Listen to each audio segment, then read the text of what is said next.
Hi. ನಾನು big boss ನೋಡ್ತಾನೆ ಆಯಿತಾ. ಇಷ್ಟು ಸೀಸನ್ ನಾನು ನೋಡಿರಲಿಲ್ಲ.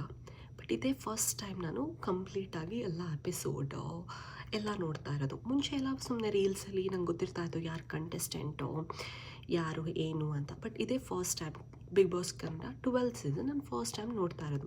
ನಾನು ಯು ಎಸ್ ಅಲ್ಲಿದ್ದೇನೆ, ಸೊ ನನಗೆ ಡೈರೆಕ್ಟಾಗಿ ಎಪಿಸೋಡ್ ನೋಡಲಿಕ್ಕಾಗಲ್ಲ, ಇಲ್ಲಾಂದರೆ ಜಿಯೋ ಹಾಟ್ಸ್ಟಾರಲ್ಲಿ ಲೈವ್ ನೋಡಲಿಕ್ಕಾಗಲ್ಲ. ನಾನು ಹೇಗೆ ನೋಡ್ತೇನೆ ಅಂದರೆ ಕಲರ್ಸ್ ಕನ್ನಡ ಅವರು ಯೂಟ್ಯೂಬಲ್ಲಿ ನೆಕ್ಸ್ಟ್ ಡೇ ಎಪಿಸೋಡನ್ನು ಪೋಸ್ಟ್ ಮಾಡ್ತಾರೆ. ಸೊ ನನಗೆ ಆ್ಯಕ್ಚುಲಿ ಮೇನ್ ಥಿಂಗ್ ಯಾರು ಎಲಿಮಿನೇಟ್ ಆಗಿರ್ತಾರೆ, ಯಾರು ಅದೆಲ್ಲ ಗೊತ್ತಿರ್ತದೆ, ರೀಲ್ಸ್ ಅದು ಇದು ಎಲ್ಲ ಬರುತ್ತಲ್ಲ. ಬಟ್ ಆ್ಯಕ್ಚುಲ್ ಎಪಿಸೋಡಲ್ಲೇ ಎಲ್ಲ ಥಿಂಗ್ಸ್ ಇರೋದಲ್ಲ, ಅದನ್ನು ನಾನು ನೆಕ್ಸ್ಟ್ ಡೇ ನೋಡ್ತೀನಿ. ಬಟ್ ಅದೊಂದು ಎಷ್ಟು ಎಡಿಕ್ಟ್ ಆಗಿದೆ ಅಂತ ಅಂದರೆ, ನನ್ನ ಸ್ವಲ್ಪ ಫ್ರೆಂಡ್ಸ್ ಕೂಡ ಇದ್ದಾರೆ ಬಿಗ್ ಬಾಸ್ ನೋಡೋರು. ಕೆಲವ್ರು ಹೇಳ್ತಾರೆ, ಕೆಲವ್ರು ಕಮೆಂಟ್ ಕೂಡ ಮಾಡ್ತಾರೆ. ಆದರೂ ನಾನು ಅದನ್ನು ನೋಡ್ತೇನೆ. ಒಂದೊಂದು ಜಗಳ ಎಲ್ಲ ಎಷ್ಟು ಎಫೆಕ್ಟ್ ಆಗುತ್ತೆ ಅಂದರೆ, ಅದು ರಿಸಾಲ್ವ್ ಆಗೋ ತನಕ ಅವರು ಅಷ್ಟು ಎಫೆಕ್ಟ್ ಆಗಿರಲ್ಲ, ಬಟ್ ನಾವು ಅದಕ್ಕಿಂತ ಜಾಸ್ತಿ ಎಫೆಕ್ಟ್ ಆಗಿರ್ತೀವಿ. ಬಟ್ ರೀಸೆಂಟ್ಲಿ ನಾನು ತುಂಬ ರೀಲ್ಸ್ ನೋಡ್ಲಿಕ್ಕೆ ಸ್ಟಾರ್ಟ್ ಮಾಡಿದೆ, how it is affecting peoples brain, ಆ ಥರ ಈ ಥರ ಅಂತ. ಸೊ ನಾನು ಅಂದ್ಕೊಂಡೆ ಕಂಟ್ರೋಲ್ ಮಾಡಬೇಕು ಅಂತ. ಸೊ ಲಾಸ್ಟ್ 1 ವೀಕಿಂದ ಇವೆಂದು ನನಗೆಲ್ಲ ಮೇನ್ ಕಂಟೆಂಟ್ಸ್ ಎಲ್ಲ ಗೊತ್ತು, ನನಗೆ ಸ್ವಲ್ಪ ಬೋರಿಂಗ್ ಅಂತಲೂ ಅನಿಸ್ತು. ಸೊ ನಾನು ಅಷ್ಟೊಂದು ನೋಡ್ತಾ ಇದ್ದೇನೆ, ಬಟ್ ನಾನು 2x ಸ್ಪೀಡಲ್ಲಿ ನೋಡ್ತಾ ಇದ್ದೇನೆ ಆಯಿತಾ.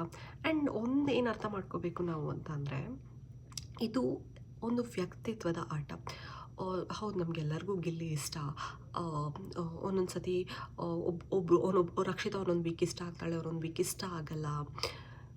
ಏನು ಅರ್ಥ ಮಾಡ್ಕೋಬೇಕಂತ ಅಂದರೆ, ಅವರು ಒಂದೊಂದು ಪರ್ಸನ್ ಒಂದೊಂದು ಸಿಚುವೇಶನ್ಗೆ ಹೇಗೆ ರಿಯಾಕ್ಟ್ ಮಾಡ್ತಾರೆ ಅಂತ.